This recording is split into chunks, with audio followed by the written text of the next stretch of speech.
নমস্কার। গাঙ্গুলি হোমিও কেয়ারের তরফ থেকে আবার চলে এসেছি, গৌতম গাঙ্গুলি।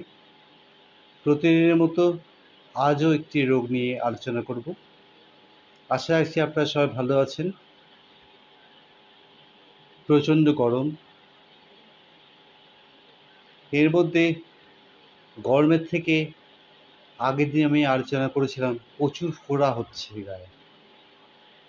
আজকে একটি বিষাক্ত ফোড়া নিয়ে আলোচনা করব। সেই ফোড়ার নাম হচ্ছে কার্বাঙ্কাল। এটি একটি মারাত্মক ধরনের ফোড়া। এটাও কিন্তু ফোড়ার পর্যায়ে পড়ে।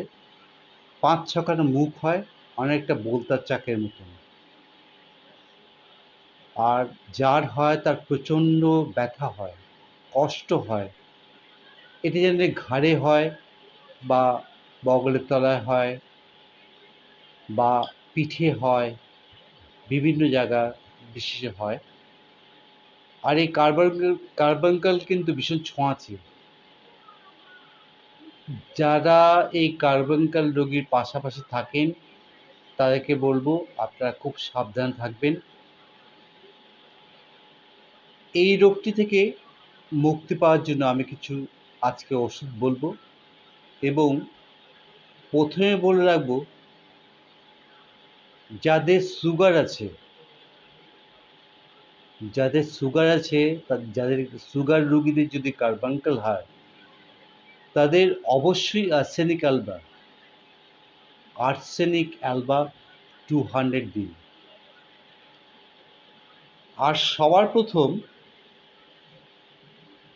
একটা hypericum 1 ml water dose 10 ml এর বটলে হাতে তার 10বার ঝাঁকিয়ে খাইয়ে দেবেন। ওটা কি করবে? অ্যান্টিসেপটিক কাজ করবে। কার্বাঙ্কাল থেকে অনেক সময় সেপটিক হয়ে যায়, কারণ ওই ফোড়াটা এত বড় হয়, ওর ৫-৬টা মুখ থাকে। ঠিক দেখলে আপনি ভয় পেয়ে যাবেন, অনেকটা ভীমরুলের চাকের মতো। তাই বলছি, যাদের সুগার হয় তাদের সহজে কমতে চায় না। তাই তাদেরকে প্রথমে একটা হাইপেরিকাম 1 ml 10 ml এর ওয়াটার ডোজ করে নিয়ে খাইয়ে দিন, তাহলে সেপটিক হওয়ার ভয় থাকবে না। তারপরে কি করবেন? আর্সেনিক অ্যালবা, মাথায় রাখুন, আর্সেনিক অ্যালবা 200 4 ফোঁটা করে দিনে 4 বার খাওয়ান। দেখবেন সুগারের রোগীরা আরাম পেয়েছে এবং কার্বাঙ্কাল শুকাচ্ছে। তার সঙ্গে কিন্তু আরও অনেক ওষুধ খেতে হবে। কার্বাঙ্কাল কিন্তু সহজ ধরনের ফোড়া নয়, যেমন তেমন ফোড়া নয়, গরমের ফোড়া নয়, কিন্তু গরমকালেই এটা হয়। সেকেন্ড মেডিসিন নাম বলছি অ্যান্থিসিনাম। 200 কীভাবে খাবেন? 4 ফোঁটা করে দিনে 4 বার খাবেন।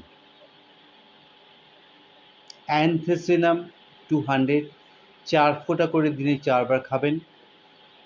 4টি ওষুধ খেতে হবে 1 ঘন্টা বাদে বাদে দিনে 4 বার। তবেই কার্বাঙ্কাল থেকে মুক্তি পাবেন, নতুবা নয়। কি বললাম? অ্যান্থিসিনাম 200 4 ফোঁটা করে 1 চামচ জলের সঙ্গে দিনে 4 বার খাবেন। Third medicine মাইরস্টিকা 200। মাইরস্টিকা 200 কী করবে? ভেতরে গিয়ে ওটাকে শুকাতে সাহায্য করবে। মাইরস্টিকা 200 ওটার ভেতরে গিয়ে জার্মগুলোকে মেরে শুকাতে শুরু করবে। কীভাবে খাবেন? 4 ফোঁটা করে 1 চামচ জল দিয়ে 4 বার। তার মানে যখনই ওষুধ খাচ্ছেন আপনি 1 ঘন্টা বাদে বাদে খাচ্ছেন। পেশেন্টকে 1 ঘন্টা বাদে বাদে খাওয়াবেন। থার্ড মেডিসিন,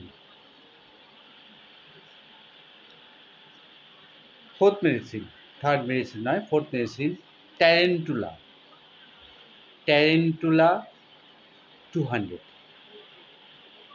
ট্যারেন্টুলা 200 এটাও 4 ফোঁটা করে দিনে 4 বার 1 চামচ জলের সঙ্গে দিয়ে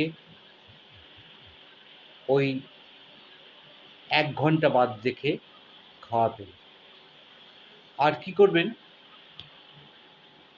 ফোড়ার জায়গাটা দিনে 4 থেকে 5 বার গজ কাপড় কিনে নিয়ে আসবেন মেডিসিনের দোকান থেকে, স্টেরিলাইজ গজ কাপড়।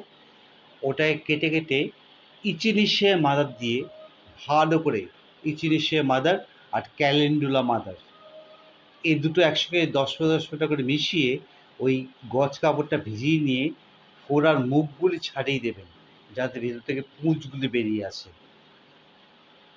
দিনে 4 থেকে 5 বার করবেন। আর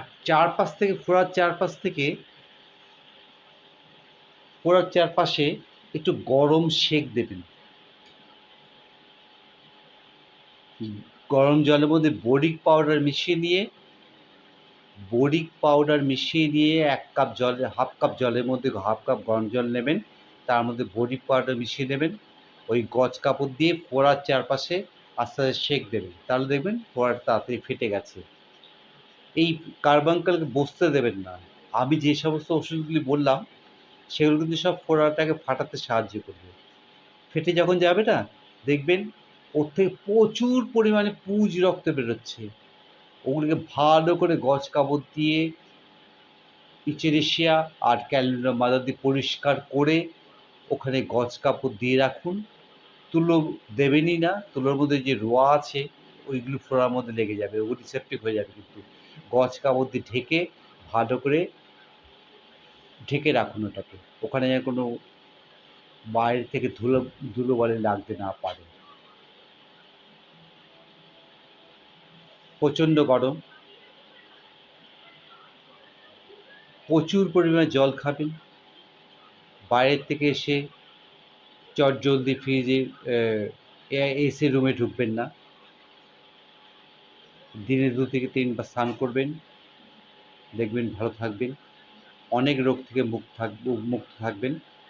ছাতা ব্যবহার করবেন, সানগ্লাস ব্যবহার করবেন। আজকের মতন গাঙ্গুলি হোমিও কেয়ারের তরফ থেকে গৌতম গাঙ্গুলি আপনাদের সবার কাছ থেকে বিদায় নিলাম। নমস্কার।